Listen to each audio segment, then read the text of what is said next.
And I want to jump to some news of the week. You were critical of what you saw as an overreaction by some in both parties to the search at Donald Trump's Florida residence of Mar-a-Lago. It's been a week now since that search warrant was executed. In your view, was this government overreach or an example that no one is above the law in America? Well, I don't know that we have a clear answer to that yet, and we won't until we know all of the details. Now, we have seen some of what was in the warrant. At least we know that was finally released, and it was released, I believe, a couple days late.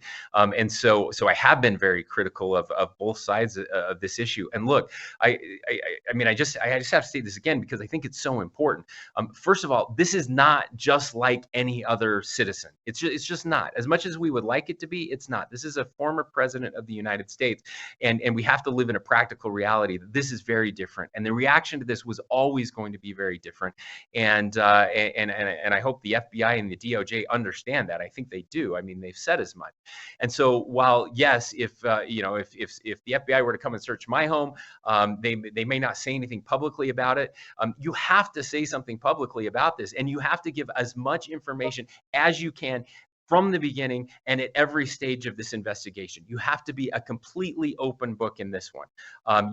There's just no other way around this. The stakes are too high, and the potential negative results are far too damaging. And so I was very critical of the FBI and the DOJ for not coming out at the very beginning. Look, we have a saying in my administration that if there is a vacuum of information, it will be filled, and it will almost always be filled with bad information. And we certainly saw that. And part of that is just people making stuff up, and part of that is the media having to fill pages and time, right, on air. And so you have to bring in experts who will tell you what they know, even though they don't know any more than any random citizen knows at the time. And so we're filling that with bad information, and that leads to terrible outcomes.